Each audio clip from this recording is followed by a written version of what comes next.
Hello hi नमस्कार मंडळी. चला तर आज मी तुमच्यासोबत दिवाळी स्पेशल एकदम युनिक असा नवीन असा फराळाचा प्रकार शेअर करणार आहे. दिसायला तर सुंदर आहेच पण चवीलाही अप्रतिम लागतो. आणि विशेष म्हणजे ही जी मिठाई किंवा आजचं जे स्वीट आपण दिवाळी फराळासाठी बनवणार आहोत ह्याच्यामध्ये अजिबात मैद्याचा वापर नाही आहे. गव्हाच्या पिठापासून एक आगळी वेगळी मिठाईची रेसिपी आज मी तुमच्यासोबत शेअर करणार आहे. याच्या आवाजावरूनच तुम्हाला कळत असेल एकदम खारीसारखा क्रंच येतो, एकदम मस्त खुसखुशीत हा पदार्थ आहे. आणि यासोबतच ही जी मिठाई किंवा आपण गव्हाच्या पिठाचा जो खाजा बनवणार आहोत तो तुम्ही महिनाभर स्टोअर करू शकता. अजिबात खराब होत नाही आणि नरमही पडत नाही, एकदम छान खुसखुशीत राहतो. चला तर सुरुवात करूया. तर सगळ्यात अगोदर आपण इथे घेणार आहोत गव्हाचं पीठ 2 कप. तर गव्हाच्या पिठाऐवजी तुम्ही 1 कप मैदा आणि 1 कप गव्हाचं पीठ घेतलं तरीही चालेल किंवा मग संपूर्ण मैदा वापरला 2 कप तरी चालेल. पण आज मी एकदम हेल्दी स्वरूपात त्याला बनवणार आहे म्हणून मी इथे 2 कप घेतलेलं आहे गव्हाचं पीठ. गव्हाचं पीठ थोडंसं दाबून भरायचं. त्यानंतर याच्यामध्ये पाव टीस्पून घातलेलं आहे मीठ. कुठल्याही गोड पदार्थामध्ये मीठ घातलं की चवीला पदार्थ छान होतो. त्यानंतर मी याच्यामध्ये 3 चमचे घातलेला आहे साजूक तूप. तर तूप गरम करून घ्यायचं नाही, मोहन घालायचं नाही, साधं थंड तुपाचं मोहन घालायचं आहे म्हणजे आपला पदार्थ छान खुसखुशीत होतो. त्यानंतर सोबतच मी इथे 2 टेबलस्पून घालत आहे पांढरे तीळ.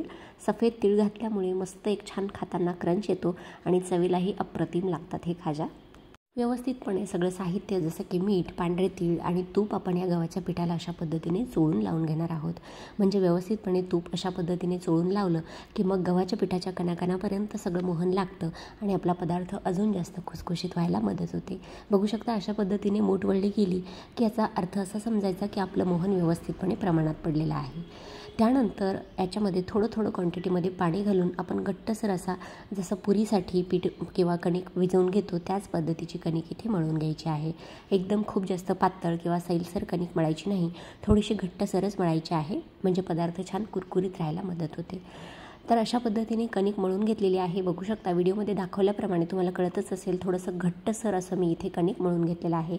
थोडंसं तुपाचा हात लावून अशा पद्धतीने आपण ही जी भिजवलेली कणिक आहे 10 मिनिटांसाठी अशाच पद्धतीने झाकून ठेवणार आहोत.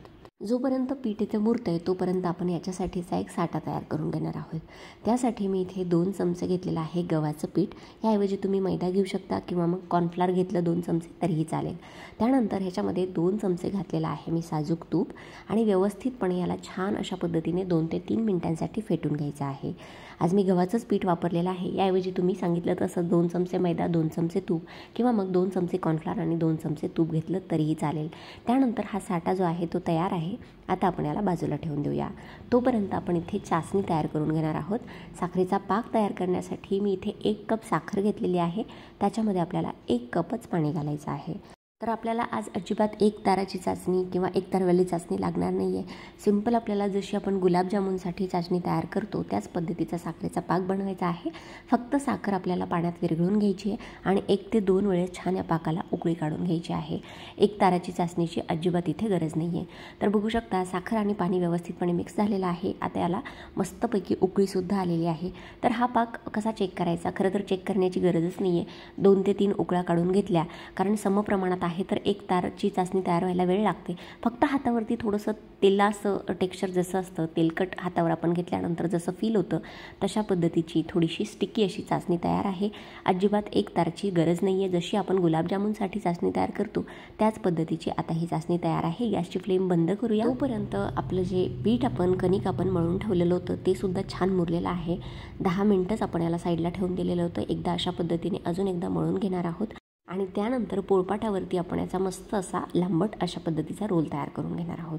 तर अशा पद्धतीने व्हिडिओमध्ये दाखवते त्या पद्धतीचं तुम्हाला रोल करून घ्यायचा आहे. त्यानंतर याचे समान आकारात छोटे छोटे आकाराचे गोळे तयार करून घ्यायचे. तर लिंबापेक्षा थोडेसे मोठ्या आकारात मी अशा पद्धतीने गोळे तयार करून घेतलेत. बेसिकली आपल्याला इथे मोठ्या आकारात अशा पद्धतीच्या लाट्या तयार करून घ्यायच्या आहे म्हणजे एकसारख्या आकारात याच्या चपात्या किंवा पोळ्या आपल्याला लाटता येतील. तर त्यानंतर थोडंसं गव्हाचं पीठ लावून मी पातळसर अशा पापडासारख्या मस्त याच्या पोळ्या किंवा चपात्यासारख्या लाटून घेतलेल्या आहेत. बघू शकता जेवढं पातळ होईल तेवढं तुम्हाला लाटता येईल तेवढं याला पातळ लाटून घ्यायचं आहे. तर एवढ्या जाडीची मी ही पोळी अशा पद्धतीने लाटून घेतलेली आहे. यानंतर सगळ्या ज्या लाट्या आपण तयार करून घेतल्या त्याच्या एवढ्याच आकाराच्या आपल्याला अशा पद्धतीने पोळ्या लाटून घ्यायच्या आहे. इथे मी सगळ्या लाट्यांच्या पोळ्या तयार करून घेतलेले आहे. त्यानंतर पहिली पोळी पोळपाटावरती ठेवली आहे. त्यानंतर जो गव्हाच्या पिठाचा आणि तुपाचा आपण साठा तयार करून घेतला आहे त्याची अशी पातळसर लेअर तुम्हाला या पोळीवरती लावून घ्यायची आहे. त्यानंतर या पोळीवरती आपल्याला दुसरी पोळी ठेवायची आहे. त्यानंतर ह्यावरती सुद्धा गव्हाच्या पिठाचा आणि तुपाचा साठा लावून घ्यायचा आहे. त्यानंतर अजून तिसरी पोळी, चौथी पोळी आणि 5वी पोळी अशा 5 पोळ्यांचा रोल आपण तयार करून घेणार आहोत. फक्त साठा लावताना तुम्हाला खूप जास्त साठा लावायचा नाही, नाहीतर मग खूप जास्त जर साठा झाला, गव्हाच्या पिठाचं आणि तुपाचं मिश्रण आतमध्ये जर खूप झालं तर काय होतं, बऱ्याचदा हे खाजा तेलकट होतात. त्यासाठी एक पातळसर अशी व्हिडिओमध्ये दाखवते त्याप्रमाणे तुम्हाला एक पातळ अशी लेअर साठ्याची लावून घ्यायची आहे. बघू शकता सगळ्यात शेवटची 5वी पोळी मी इथे ठेवलेली आहे. त्यानंतर 5ही पोळ्या एकमेकावरती ठेवून झाल्या की थोडंसं याला लाटण्याने लाटून घ्यायचं आहे. 5व्या पोळीवरती सुद्धा थोडासा साठा लावून घ्यायचा आहे आणि व्हिडिओमध्ये दाखवते त्याप्रमाणे घट्टसर असं याला दुमडत साईडनी याचा मस्त असा घट्टसर रोल तयार करून घ्यायचा आहे. रोल घट्टच करायचा, नाहीतर मग खाजा तिला तळल्यानंतर तळताना सुटतात. त्यासाठी याच्या लेअर सुटू नये, पडदे सुटू नये म्हणून आपण त्याला अशा पद्धतीने घट्ट असं दाबून घेणार आहोत. बघू शकता पोळपाटावरती. त्यानंतर दोन्हीही याच्या साईड्स किंवा ज्या कडा आहेत त्या कापून घेणार आहोत, कारण त्याच्यामध्ये शेवटपर्यंत लेअर्स तयार होत नाही. त्यानंतर याच्या छोट्या छोट्या आकारात तुम्हाला लाटा कापून घ्यायच्या आहे. बघू शकता व्हिडिओमध्ये दाखवते त्याचप्रमाणे खूप जास्त जाडीच्या ठेवायच्या नाही, थोड्याशा पातळसर ठेवायच्या, म्हणजे दिसायला सुद्धा छान आणि नाजूक दिसतात आणि तळायला सुद्धा खूप जास्त वेळ जात नाही. बघू शकता. आणि दोन्ही अंगठ्याच्या आणि बाजूच्या बोटाच्या साह्याने अशा पद्धतीने याची जी टोकं आहे ती मी थोडीशी बंद करून घेणार आहे, म्हणजे याचा आकार जो आहे तो एकदम छान पानासारखा दिसतो आणि हे खाजा तेलात तळताना अजिबात सुटतसुद्धा नाही. तर दोन्हीही फायदे आहेत. अशा पद्धतीने याच्या ज्या कडा आहेत त्या दोन्ही बाजूनी दाबून घ्यायच्या आहे. बघू शकता अगदी सुंदर आकाराचा आपला इथे हा खाजा इथे तयार झालेला आहे. तर सगळे खाजा अशाच पद्धतीने आपण तयार करून घेणार आहोत. आणि आत्ताच खूप सारे लेयर्स तुम्हाला याच्या आतमध्ये दिसत असतील, तर तेलात तळल्यानंतर खूप जास्त छान पद्धतीने याचे सगळे पदर सुटून येतात. चला आपण आता हे जे खाजा आहेत ते तळण्यासाठी इथे तेल गरम करून घेतलेलं आहे. तर तेल खाजा तळण्यासाठी खूप जास्त कडकडीत गरम नसावं, एकदम लो फ्लेमवरती जे तेल गरम असतं तेच आपल्याला इथे हवं आहे. जसं आपण कचोरी किंवा मग एकदम खस्ता पदार्थ तळण्यासाठी जसं तेल गरम करतो ना, त्याच पद्धतीचं तेल आपल्याला इथे गरम हवं आहे. खूप जास्त गरम करायचं नाही. मस्त मंद गॅसवरती आपल्याला 7 ते 8 मिनटं किंवा मॅक्सिमम 10 मिनटांसाठी आपल्याला हे जे खाजा आहेत ते तळून घ्यायचे आहेत. लो टू मीडियम फ्लेमवरतीच आपल्याला ही सगळी प्रोसेस करायची आहे.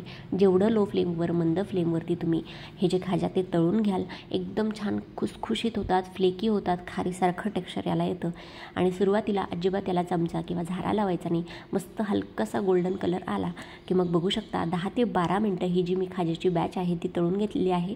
रंगसुद्धा अप्रतिम आलेला आहे आणि आतपर्यंत सगळ्या लेअर्स, सगळे पडदे छानपैकी मस्त तळून तयार आहेत. तर आता बघतानाच तुम्हाला कळत असेल की एकदम मस्त खुसखुशीत फ्लेकी आपले हे खाजा इथे तळून तयार झालेले आहेत. अजिबात आतमध्ये कच्चे ठेवायचे नाही, तळताना घाई करायची नाही, म्हणजे आतपर्यंत छान मस्त खुसखुशीत तयार होतात. त्यानंतर जी आपण साखरेचा पाक किंवा चासणी तयार करून घेतलेली होती ती सुद्धा एकदा गरम करून घ्यायची. थंड चासणीमध्ये किंवा थंड पाकामध्ये हे गरमागरम खाजा घालायचे नाही. चासणीसुद्धा गरम असायला हवी आणि हे खाजासुद्धा गरम असायला हवे, म्हणजे चाशणी छान आतपर्यंत मुरते आणि मस्तपैकी एकदम आतपर्यंत रसरशीत आणि वरतून मस्त खुसखुशीत असे हे आपले खाजा तयार होतात. तर 10 ते 12 मिनटासाठी मी दोन्ही बाजूने हे जे खाजा आहे चासणीमध्ये ठेवून घेतलेले होते. मस्तपैकी आतपर्यंत चासणी मुरलेली आहे. अजून तुम्हाला थोडेसे सॉफ्ट टेक्स्चरवाले, जास्त ज्युसी जर आवडत असेल तर तुम्ही अर्ध्या तासासाठी सुद्धा चासणीमध्ये हे जे खाजा आहे ते डिप करून ठेवू शकता. त्यानंतर एका प्लेटमध्ये आपण हे सगळे खाजा पाकात मुरलेले काढून घेतलेले आहे. वरती थोडेसे पिस्त्याचे काप घातलेले आहेत आणि मस्तपैकी हा आपला दिवाळीसाठीचा नवीन युनिक असा पदार्थ तयार आहे. ह्याचा क्रंच तुम्ही ऐकू शकता. ह्याच्या आवाजावरूनच तुम्हाला कळत असेल की एकदम छान फ्लेकी, खुसखुशीत आणि खूप जास्त ज्युसी आपले हे खाजा इथे तयार झालेले आहेत. तर यंदाच्या दिवाळीला नक्की असा हा युनिक मिठाईचा प्रकार ट्राय करा आणि मला कमेंट सेक्शनमध्ये सांगा आजचा व्हिडिओची रेसिपी तुम्हाला कशी वाटली.